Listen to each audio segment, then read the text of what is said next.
David actually loved Saul's family. Remember Jonathan, his brother, his Saul's son? It said in the Bible that David and Jonathan's souls were knit. They were best friends. They were closer than brothers. They loved each other very much. David was also married to Saul's daughter, Michal. And the truth is, David loved Saul. Saul had kind of taken him in as a father, and Saul had been the anointed of the Lord. And David thought it was horrible that Saul was dead, that he knew that he was supposed to be king in Saul's stead. But remember, the 2 times that he spared Saul, he did it because he didn't believe you should ever lay a hand on the Lord's anointed. It really upset him when Saul and his family died. But then David does become king, and that's where we're going to pick up today, is on David becoming king over Israel. All right, so David becomes king over Israel. He is anointed king. Do you recall he had been anointed by Samuel before Samuel had died? And there's a lot of people that immediately start following David after the death of King Saul. One of Saul's sons, however, is alive, and there becomes this split kingdom where some of the people are following David and some of the people are following after Saul's son. And then somebody murders Saul's son. And they think that David's going to reward them, so they go to David and they say, "Hey, we killed him, boys!" And David kills them because he was not a big fan of murdering Saul's family. Not on board with it at all. But after David becomes sole king of Israel, he begins to fight a whole bunch of battles. The reason that David is fighting so many battles is because everybody around Israel is viewing Israel as weak. They just lost their king. And King Saul, while we know a lot about the crazy stuff that King Saul did, King Saul was known at the time for his militaristic prowess.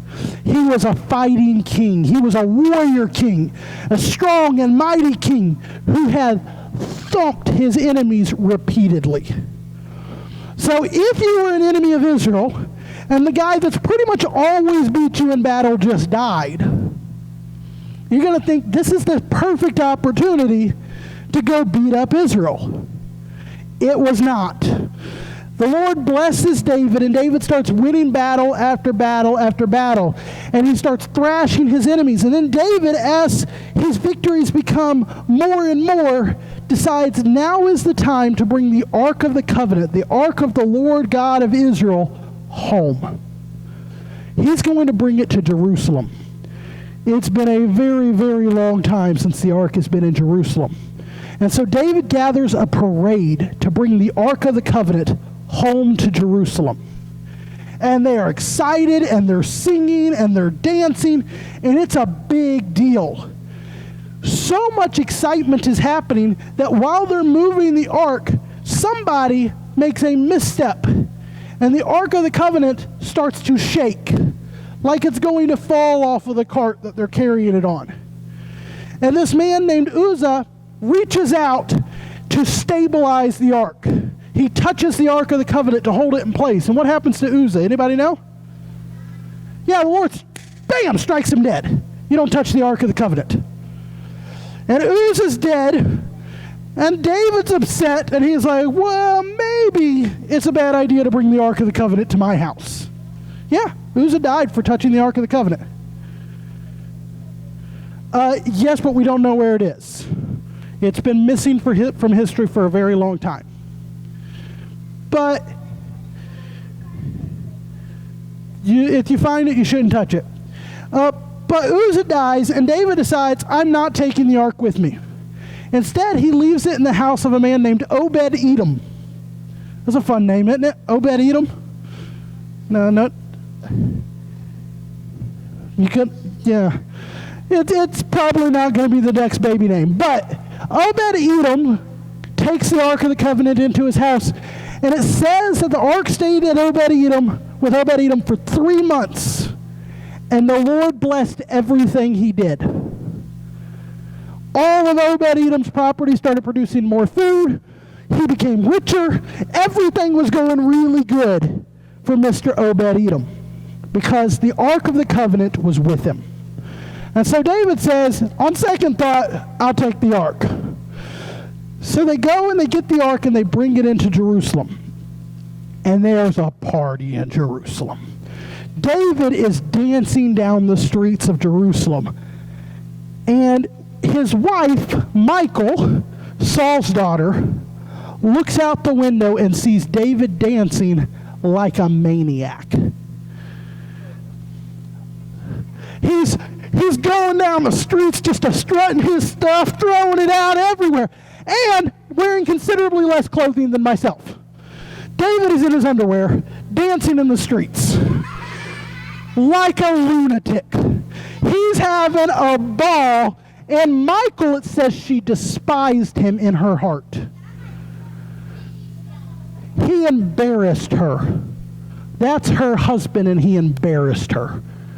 And so she calls him out. She goes, "Oh, great king of Israel, must be grand for you dancing naked in front of all the girls, you hillbilly." And he says to her, "I've humbled myself before the Lord God." After this happens, David starts fighting all sorts of more conflicts. But before those conflicts begin, David decides that it's not good that he lives in this grand palace and the Ark of the Covenant is in a tent. Because the Ark of the Covenant is supposed to be the presence of God. And he's put God in a tent and David's living in a palace. So David decides, that's not good. I'm going to build a house for God. I'm going to call it a temple. So David starts putting together all these plans, and he calls in the prophet. What's David's prophet's name? Nathan. He calls in the prophet Nathan, and he says to Nathan, "I want to build this house for God." And Nathan says, "That's a good idea. Go for it. Love it. Let's start construction." And then Nathan goes home, and he goes to sleep, and the Lord speaks to him in a dream. And the Lord tells Nathan, "Don't let David build that house." Says, "David has lived by the sword, and I don't want that to be the person that builds my house." Means David has killed a lot of people, and I don't want David to build my house. Tell David that I'm going to establish his kingdom forever. That means that his kingdom, his line, is never going to end. There will always be a king from the house of David. And your son is going to get to build my house. Yes, and we'll talk about who that king is in a little bit, but yes, there is still a king from the house of David. But David is so honored by the fact that the Lord wants to establish his house forever. And he says, "Who am I that the Lord God of Israel would look on me and want to build my house?" At this time, David starts fighting with the Philistines, who ally with the Syrians. And there's this massive army, and David wipes them all out. And then the people of Edom rise up against David, and David kicks their hiney. David is winning battle after battle after battle. This is known as the golden age of Israel. This is the most powerful that Israel really ever gets. It was under David and his son Solomon. This is where they're their wealthiest, their most mighty. People are showing up to David and giving him money so that he won't attack them. Please don't do us any harm. One of the enemies he beat had another enemy that paid David for taking care of their problem. "Thank you so much for defeating the Syrians. Been a pleasure doing business with you. Here's some money." David is getting wealthier and wealthier. And he's fighting his last real battle. And a couple of things are going to happen while he's fighting his last real battle. The first one is things calm down enough for David to take stock of the situation. David has finally gotten to the point where he can rest. Any of you ever just worked and worked and worked and worked and worked and felt like it was never going to end? And Maya knows what I'm talking about. Gabe knows what I'm talking about. Jordan knows. Sometimes it feels like work never ends. And David has finally gotten to a situation he can just sit down. And David remembers something. What does David remember when he sits down? Anybody know what he's going to remember? Saul's dead. Well, David hadn't lost his kid yet.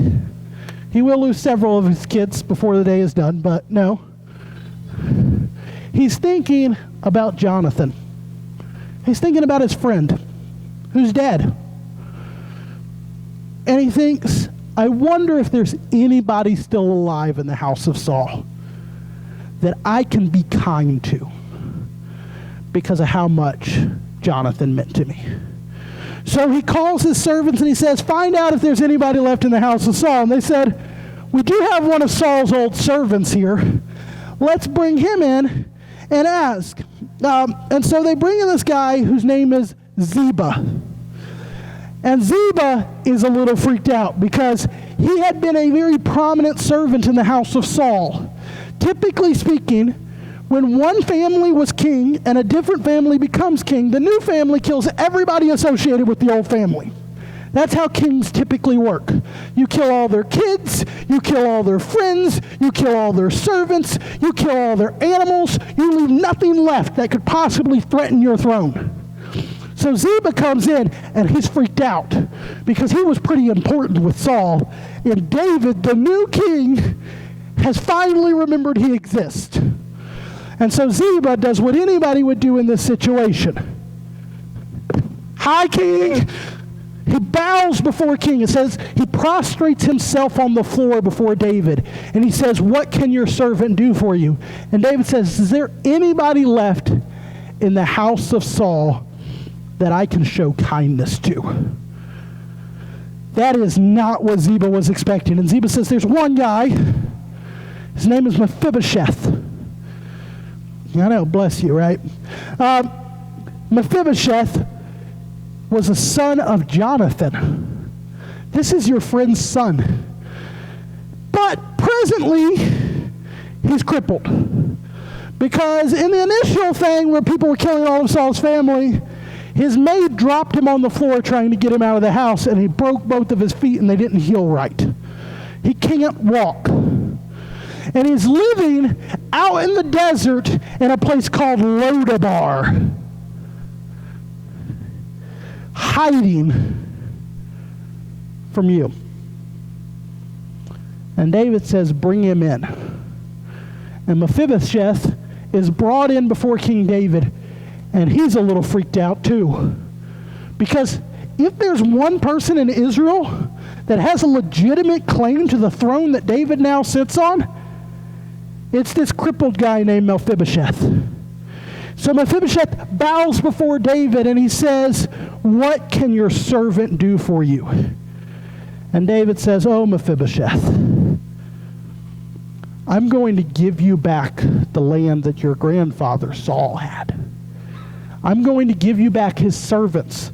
Mr. Ziba over here is going to serve you and your family for the rest of his life. But you are going to come eat at my table like one of my sons. And David brings in this man Mephibosheth, and he adopts him as his own kid. And he says, Mephibosheth, you will never worry about anything. You will be one of the king's sons eating at my table for the rest of your life.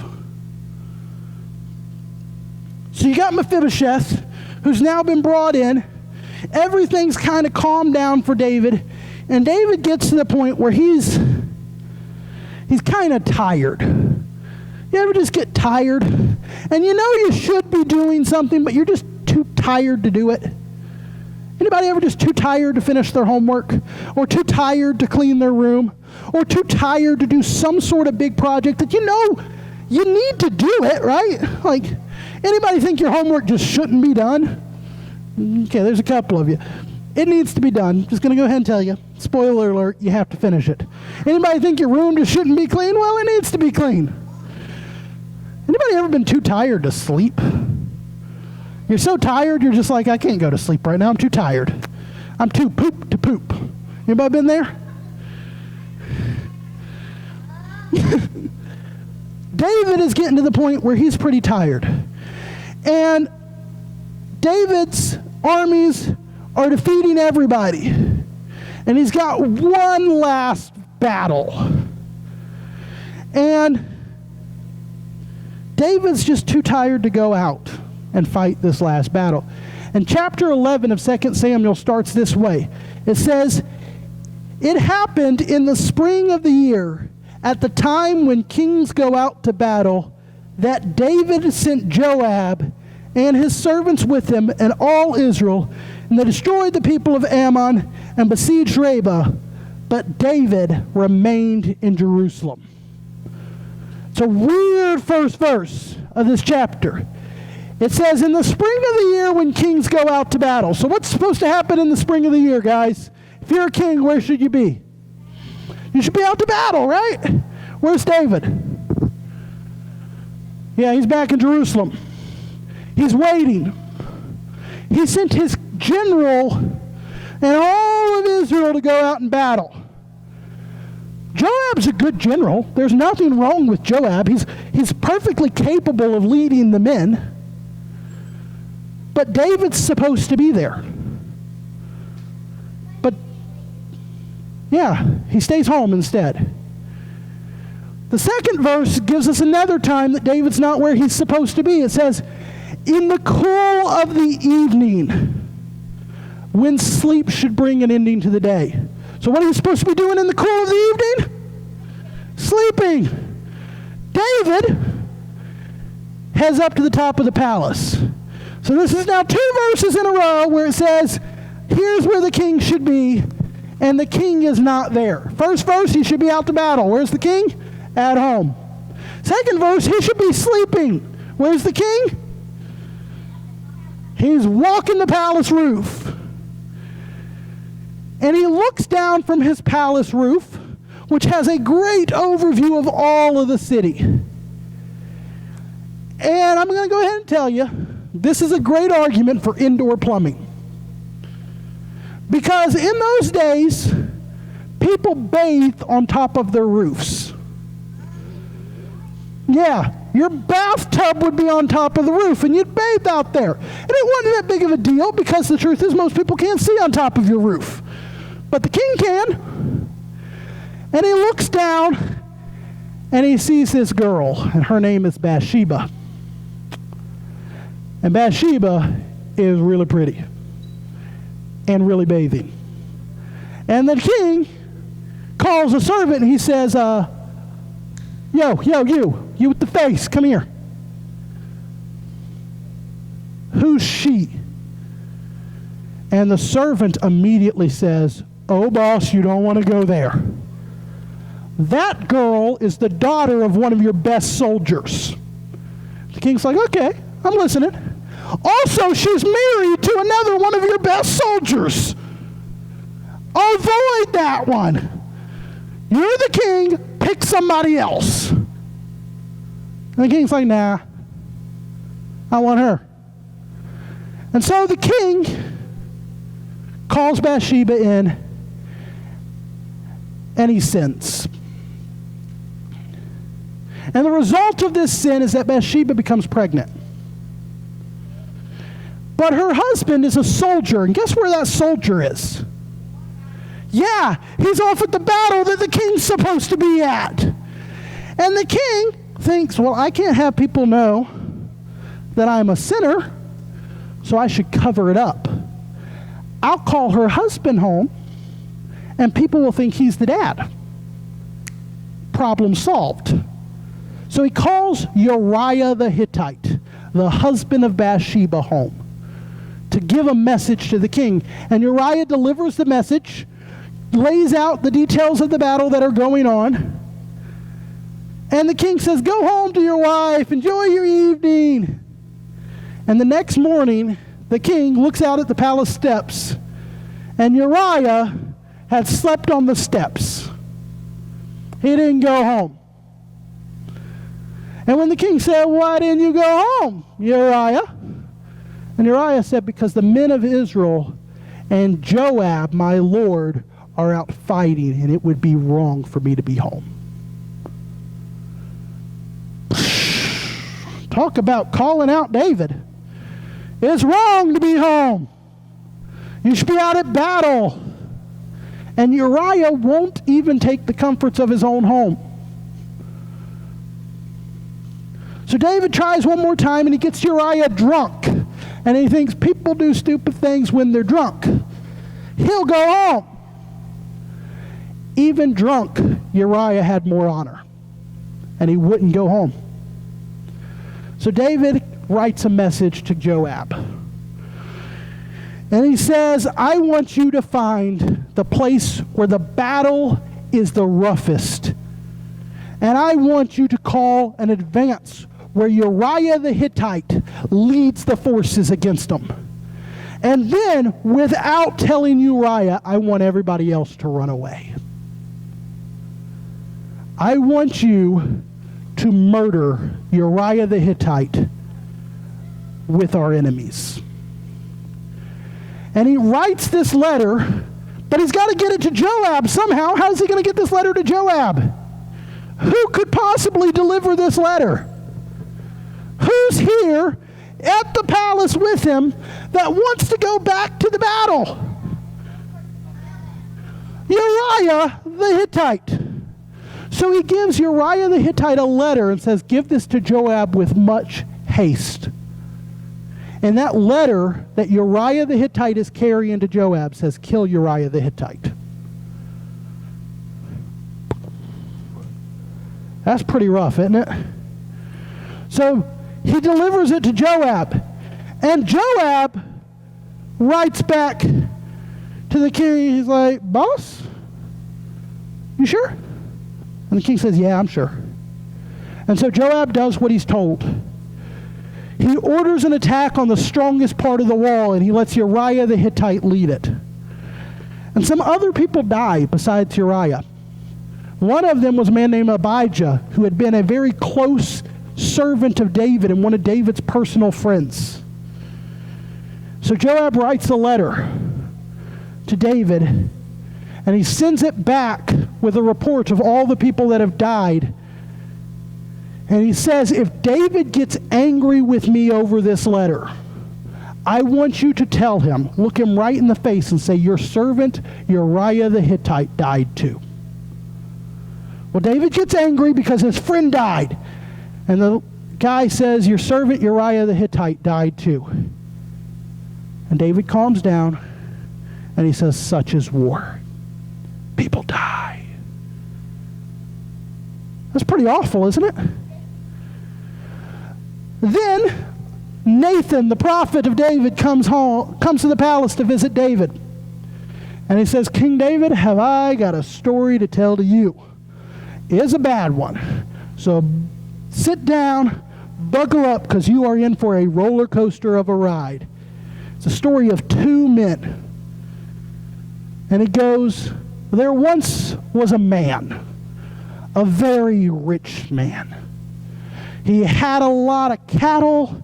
He had a lot of lambs. He was dapper. He was Dan. Oh, there once was a very rich man. David's like, cool story. Thank you for coming by. Later, dude. He goes, no, David. My story isn't done. It's about two men, but I've only mentioned one. There once was a man, a very poor man. He had next to nothing, just a little lamb. But he loved her like a daughter, and he fed her from his hand. Oh, there once was a very poor man.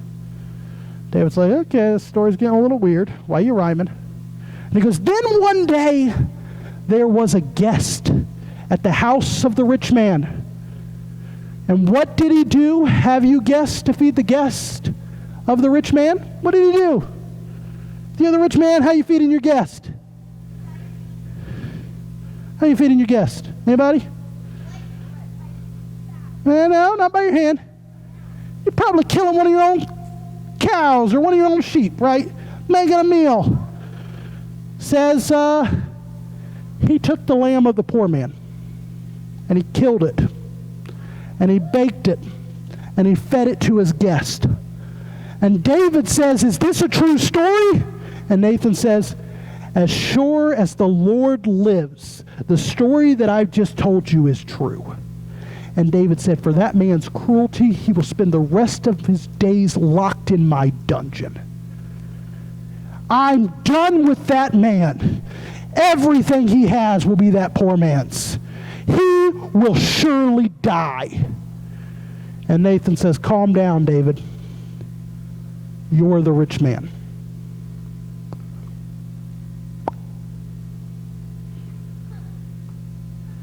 He says, the Lord had given you a kingdom. A lot of wives. Too many, actually. One, that's enough. And yet, you took from your servant Uriah, and you killed him. And David falls down on his knees, weeping, because he realizes that he's been wrong, and he's been covering it up. David is going to write Psalm 51, which says, have mercy on me, O God, according to your steadfast love. According to your great compassion, blot out my many transgressions. Wash away all my iniquity and cleanse me from sin. David is broken. And Nathan says, there's going to be a punishment for this. The child that Bathsheba is about to give birth to is not going to live. And David mourns, and he rips his clothes, and he cries out, and he won't eat, and he won't drink, and he won't sleep. He's weeping bitter tears. Have you ever been so upset that you just couldn't do anything but cry? Yeah, it's brutal. And days go by like this, and the boy dies. And the servants of David are afraid to tell David, because this is how he's been acting since the boy got sick. What's he going to act like when he finds out that the boy died? And David hears them talking in the door, and he says, is the child dead? And they said, yes, he is dead. So David washes his face, and he eats. And then David is going to be asked, why are you suddenly so okay? David said, while the boy lived, I thought maybe the Lord might change his mind. But what has happened to me is just.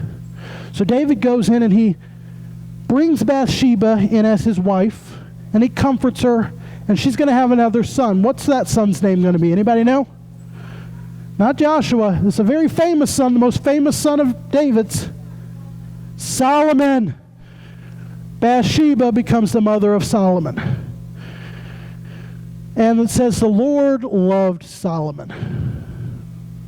In fact, Solomon gets two names. He gets the name Solomon, but he also gets the name Jedediah, which means beloved of the Lord. Kind of a cool name, right? Jedediah, beloved of the Lord. And everybody would think this is the darkest chapter in David's life, right? This is the worst it ever gets for David. And there's some truth to that. This is pretty bad. And it starts off with David not being where he's supposed to be, not doing what he's supposed to be doing, not looking where he's supposed to be looking. But David also was failing in another aspect. Because David was a father. He had quite a few children. His oldest son was a boy named Ammon. Ammon is the heir apparent to the throne. When David dies, Ammon should become king. Yeah. Oh. Ammon's supposed to be the next in line for the throne, but Ammon is a spoiled, rotten little doofus. He is a jerk among jerks. You think you know somebody that's a doofus. You're wrong. Ammon's worse. And Ammon decides he has a bit of a crush on his sister. Yeah. Half-sister. It's still gross, but it's, yeah.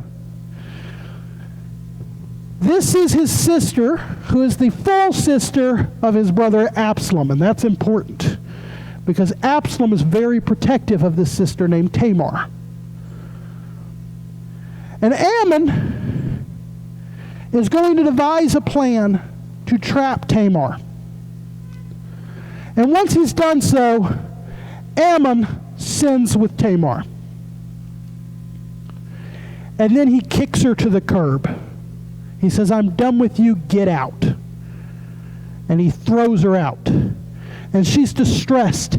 And she goes to her brother Absalom, and she's crying.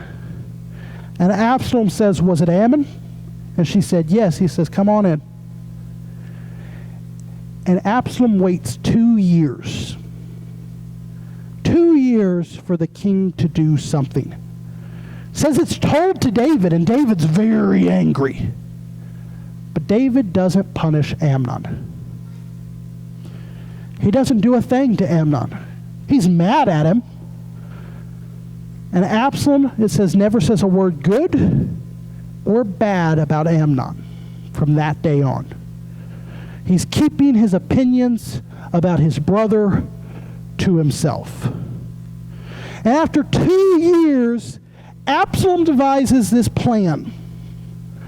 He's having a big sheep shearing party, which, for those of you who have ever seen sheep sheared, it is not much of a party. Let's be real, this is just boring enough that if you were invited to it, you would look for an excuse not to come. You ever been invited to something you didn't want to go to? And you came up with any reason possible not to go? You're like, I think I'm busy that night, or my head's really hurting, or, oh, shucky darn, already promised somebody else I'd go to their party. I gotta do my homework. I'm like on the last level of my video game. It would be a shame. Absalom has come up with that kind of party, but he's come up with that party by design. He wants his party to be something that you don't want to go to. Why would you ever want to throw a party that people don't want to go to? It's a weird idea, isn't it? I'll tell you why. So that when he invited the king, his dad, David, would come up with an excuse not to go. He said, oh, King David, father dear, I'm having a party, and it's looking lively. We're going to shear sheep. Wait a second, your party is to cut hair of sheep? Ow! Absalom, wish I could be there. You know I love going to your parties. They're always the best. But it's just been so busy being a king and all. And Absalom's like, not a big deal. What if you just sent Amnon in your stead? Well, why do you want Amnon? Oh, because I feel like it should be a king that's there, and he's the heir apparent. Okay, yeah, sure, Amnon will go. Anybody seeing the plan starting to come together?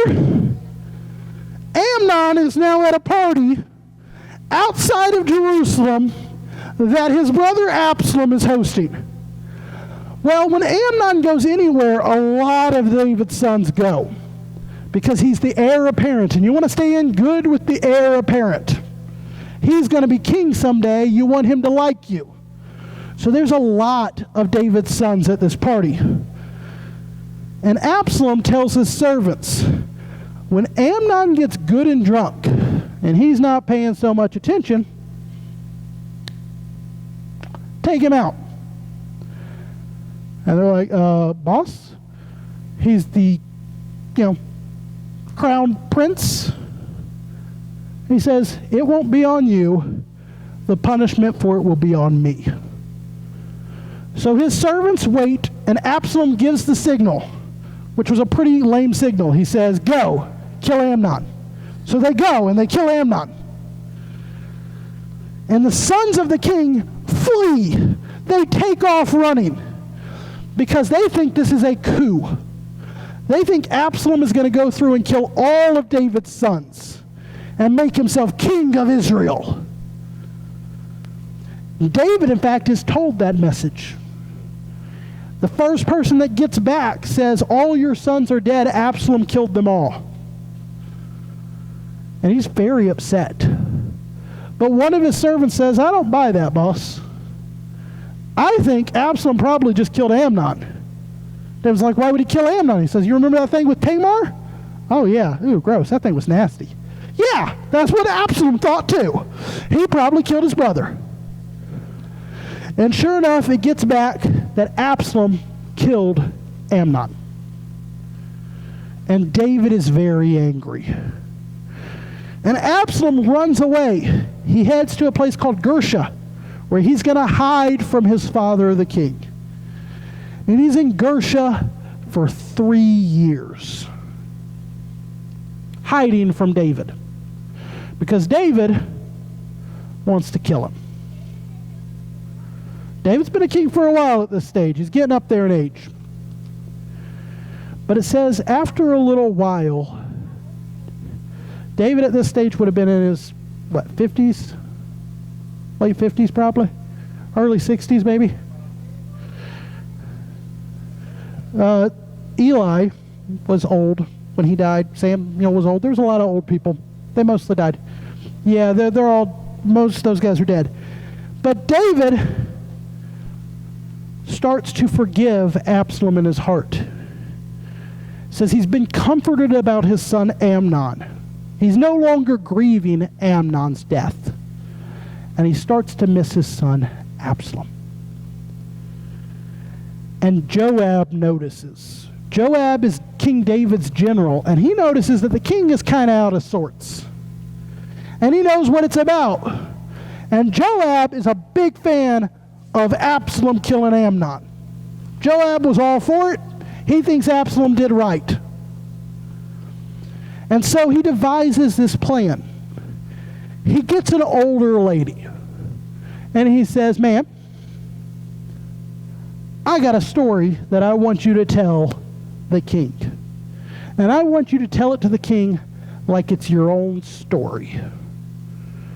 And so this widow catches the attention of the king, and she says, my lord the king, have I got a story for you? Am I out of time? Oh. Have I got a story for you?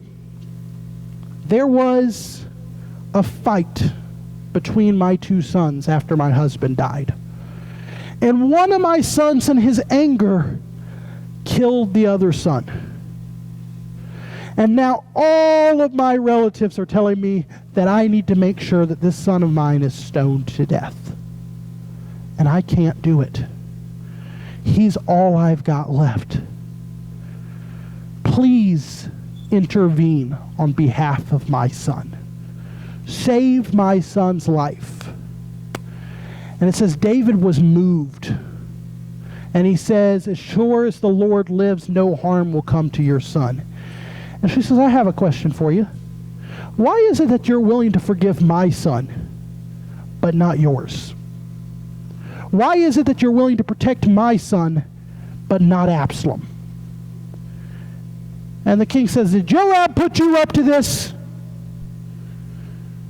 Answer me honestly.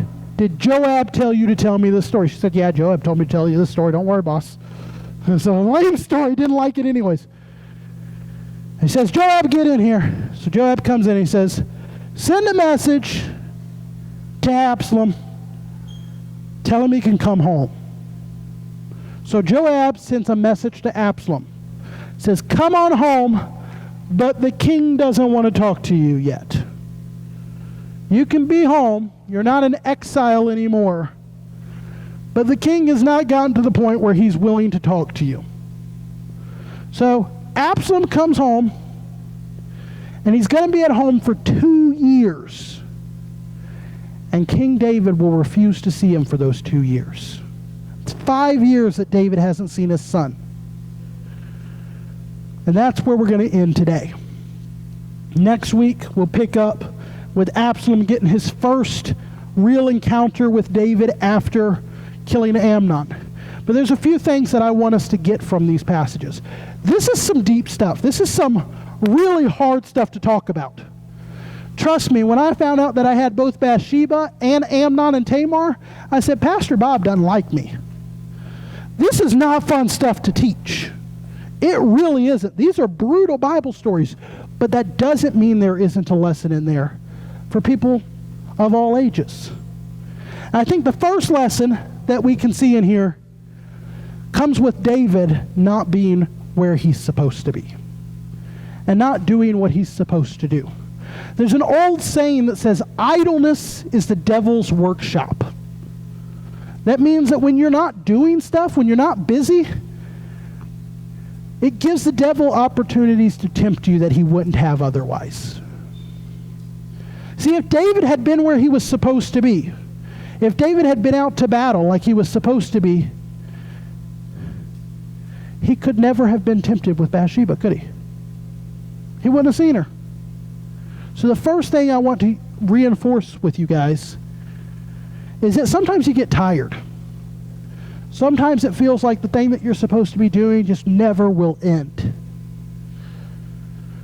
But if you know where you're supposed to be, if you know what you're supposed to be doing, even when it's hard, even when it's boring, even when you're exhausted beyond all belief,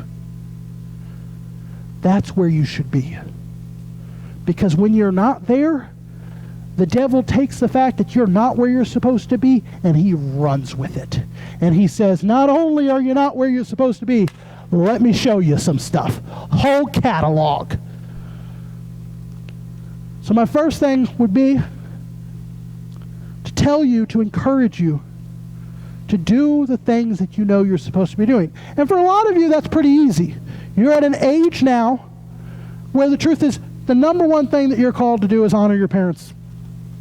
Honor your father and mother. That's the number one thing that you're called to do at your age, really. If they say do it, do it. If they say don't, don't. It's a trap and a snare if you're not doing the things that you're supposed to be doing. The second thing that we see David ignore to do is take care of the stuff that the Lord has put in his command. He has all these kids. Now, I'm assuming based on the aggregate age in here, none of y'all are parents. Is that a safe assumption? Okay. No, not the ones in the back. But sometimes the Lord gives you things that you're supposed to take care of. A little sister or a little brother, a dog or a cat that you're really supposed to be kind of helping take care of. And when you fail to take care of the things that the Lord has put in your command, that's when things start to really fall apart. David did not raise his sons very well. Let's be real, neither Amnon or Absalom come out particularly great in this story. For real, these are pretty brutal things that both of them do. Like, we can all understand where Absalom came from, but he still murdered his brother. That's pretty brutal. That is a kid that was not raised particularly well. The other thing that we see David do is he skirts justice. He refuses to punish Amnon. Absalom gives him 2 years before he does anything to Amnon. And David doesn't do a thing. Do you ever get to the point where you know that you should call somebody out for something, but you won't do it because you don't want them to think less of you? Or that's your buddy? Or I can't do it because it will make me look bad in front of others. Guys, don't ever be ashamed to stand up for what's right. And I'm not telling you to get all bossy and judgy on people. Don't. It will make you annoying. That one you're right about. But I am telling you to stand firm in what you believe. To stand firm in the things that you know are right and stand firm against the things that you know are wrong. And don't be afraid to call them out. If one of your friends is wanting to do something that you know is wrong, call it out.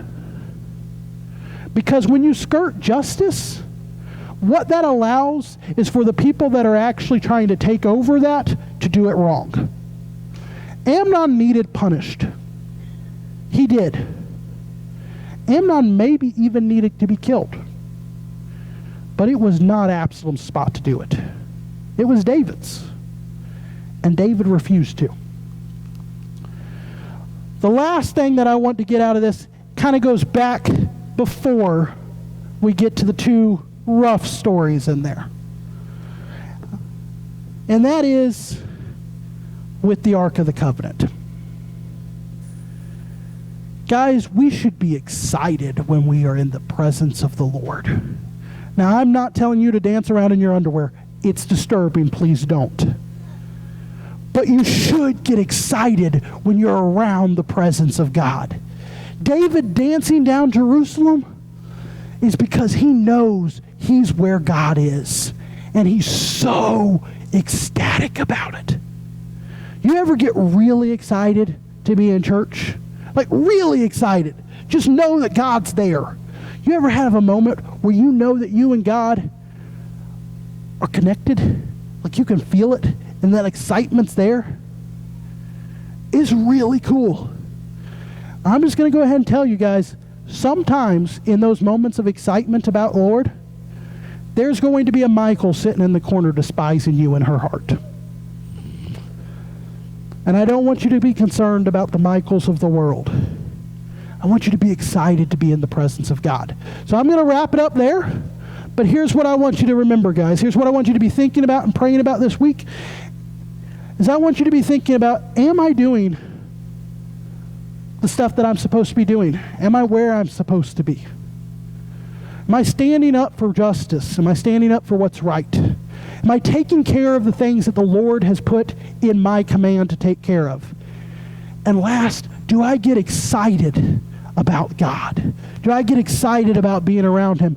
Or am I so afraid of what other people might say or what other people are thinking that I refuse to dance in the presence of the Lord? So we're about to play the last song, and I want you to get excited, guys. You're in the presence of the Lord. Don't be afraid to dance. Keep your clothes on, but don't be afraid to dance. I'm going to be dancing.